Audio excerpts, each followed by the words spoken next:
What's up, y'all? Bluff City here with another video. Listen, let me tell you something right now. If I had a major NBA career where I've already made millions of dollars, you know, won championship rings and things like that, the last thing I would want to get involved in is an illegal gambling ring. And two big names in the NBA have been caught up in this. That is the Miami Heat's Terry Rozier and the Portland Trailblazers head coach Chauncey Billups. I remember when he finally came back to the Denver Nuggets when I was a teenager. Man, that was big. Now that at the time they didn't win the championship, they didn't win it until several years later when Joker came a part of the picture. They had a whole new team then. But anyways, being part of a illegal sports gambling like thing that was like tied to the mob or whatever, that is absolutely insane. And these guys have completely lost it for wanting to be a part of that despite already being worth millions of dollars. But anyways, let's get into this story. Make sure y'all like, share, and subscribe for more content because I promise you do not want to miss it. Let's go. And welcome back to Live Now from Fox. Portland Trailblazers head coach Chauncey Billups and Miami Heat guard Terry Rozier are among more than 30 people charged in connection with schemes involving illegal sports betting and rigged poker games backed by the mafia. That's according to officials, who also said Rozier is accused in participating in an illegal sports betting scheme using private insider NBA information. Billups is charged in a separate indictment alleging a wide-ranging scheme to rig underground poker games that were backed by mafia families. The indictments are related to two major cases, one involving sports betting, the second involving rigged poker games. And in the first case, 6 defendants are accused of participating in an insider. Hold up, sports betting and rigged poker games? Sports betting conspiracy that exploited confidential information about NBA athletes and teams. The second case involves 31 defendants in a nationwide scheme to rig illegal poker games. The defendants include former professional athletes accused of using technology to steal millions of dollars from victims in underground poker games in the New York area that were backed by mafia families. We were hearing from several officials earlier, including FBI Director Kash Patel, as he put this on social media, saying 30 plus arrests, 11 states, one nationwide takedown. Today, the FBI dismantled a multi-million-dollar gambling ring tied to La Cosa Nostra, including current and former NBA players and coaches. I also wanted to share this post here with you, as we are hearing right now from the attorney for Rozier, James Trusty. He said this to Fox News, saying, "We have represented Terry Rozier for a year. A long time ago, we reached out to these prosecutors to tell them we should have an open line of communication. They characterized Terry as a subject, not a target. But at 6 a.m. this morning, they called me to tell me FBI agents were trying to arrest him in a hotel. It is unfortunate that instead of allowing him to self-surrender, they opted for a photo op. They wanted the misplaced glory of embarrassing a professional athlete with a perp walk. That tells you a lot about the motivations in this case." To discuss all of this, I wanted to bring in a reporter here who is actually inside the press briefing a little bit earlier, Ben Horney from Front Office Sports. Thank you so much for taking the time to join us here. We do appreciate it. Thanks for having me, Christy. Really happy to be here. So as I just said, you were there at this press conference. There was a lot of information that we learned. Can you briefly recap for our viewers what we learned there and these charges? Yeah, so you hear the word sprawling investigation a lot, right? This was that. There are two separate situations here, as you very excellently went through just a second ago. There's one where NBA players like Terry Rozier and Jontay Porter, who was banned for the NBA from life last year, are charged with giving inside information about health of themselves, giving people information so they could bet the under. Bet the under on Terry Rozier is going to score less than 10 points. Terry Rozier would tell people, I'm going to leave the game. I'm going to, say that I have a leg cramp, whatever. The other one really is crazy. I'm really starting to see why a lot of gambling sports books like DraftKings, FanDuel, they're really getting a bad rep. You know what I'm saying? Because I'm hearing more and more talk of like why not a lot of people even win. They're just designed to take money from people, especially if you're already addicted to gambling, which is one of the worst addictions you can have. No addiction is really good or better than the other, but gambling addiction, that could lead to your biggest financial downfall right there. You just want to keep going and going and going and betting more and more and more money to try to win, and it ain't happening. Not always fairly happening either. That's one thing I've realized. There's this alleged scam involving rigged poker games where that's what Chauncey Billups was involved in, and Damon Jones is actually named in both indictments.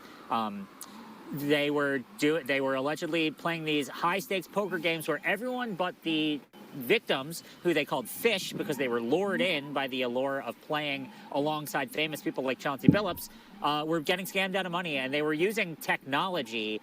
They said they were using card shuffling machines. They were using like X-ray technology where cards would be face down, but they could still see what the cards were. And they were scamming people out of millions of dollars. Cash Patel called it mind-boggling. He said tens of millions of dollars. This was years of investigation. Right, and I did want to ask you about that, about all that technology. There's so much we're still learning here. And at the end of that press conference, we also did hear reporters asking questions, and a lot of these answers we can't get right now because this is an active investigation. But going off of that, were there any specific pieces of evidence mentioned during this briefing that were crucial in securing these indictments? You know, that's a good question. I think it seems like they've been investigating for a very long time. I need to read through the indictments, which I have here right next to me. I haven't had a chance to actually go through them yet. But there were over 20 officials in the room today. There were a ton of people involved in this, multiple law enforcement agencies. So they've been investigating for a while. They obviously feel confident. Now, I don't know whether that means that they had people in these games and they like legitimately had people with eyes on what was happening or what. But obviously they have enough evidence that they feel confident to charge these people. And what was the outline here for this connection between the defendants as well as the mafia? Because we did hear a lot about that there as well. Yeah, so they called this a pipeline, a financial pipeline to the mafia. They said 5 Italian mob families in New York. Law enforcement said that they're not going to be deterred, that they're not afraid of this. But it sounds like the allegations are that this was ultimately run by the mafia. They described it as, this sounds like it's a Hollywood script, but it's not. It's real life. And now how exactly they got people like Chauncey Billups and Terry Rozier involved, that I don't know yet. That is wild that this ties all the way back to the Italian mafia in New York. I thought all that mafia and mob shit was just dead at this point. I really did. Apparently, they're still figuring out ways to make all this money under the table. Right, and that was one of the questions reporters were asking there at the end of the press conference. How were they able to get involved? And I guess that's one of the answers we're just going to have to wait for. But did the indictment specify how insider NBA information was obtained and used in the sports betting scheme? I know you said you have the indictments next to you. You haven't read them yet, but have we heard from officials on that? You know, it sounds like it was as simple as an example, Terry Rozier telling whoever he was connected with, I don't know if it was someone from the mob, someone else, telling them, hey, I'm going to get myself out of the game after 9 or 10 minutes tonight, so bet the under on my points. And then people would put maximum bets on those prop bets. It was mostly prop bets, they said. So that's things like Terry Rozier will score less than 10 points tonight. He would take himself out of the game. They would win. They overwhelmingly won the bets. It resulted in millions of dollars of, allegedly illegal gains. And do we know how long this had been going on for before this was brought publicly to us, the viewers, the public? I mean, it was years. I can't tell you exactly, but it's been years. They did talk about a specific incident that was from, I think it was a 2023 game when Terry Rozier was on the Heat. Or not on the Heat, on the Hornets, excuse me. He's on the Heat now, although, it remains to be seen what's going to happen with that. But yeah, this was a years-long investigation, so it remains to be seen how long it was going on for. But like I said at the outset, this is a sprawling thing. They said it's the tip of the iceberg. There could still be more to come, so my bet is that this has been going on for quite some time. Wow, dude. Chauncey Billups and this Rozier guy, both worth millions of dollars, and they want to actively get involved in illegal sports gambling, manipulating games so people who have bets on, are you going to score this many points? Are you going to go under? Are you going to go over? if you've ever used a sports book before, you're familiar with those terms. I'm fairly new to it myself. I mean, I don't bet like all the time or anything like that. Just every now and then. Sometimes I've gotten lucky and won. Other times I haven't. It is what it is.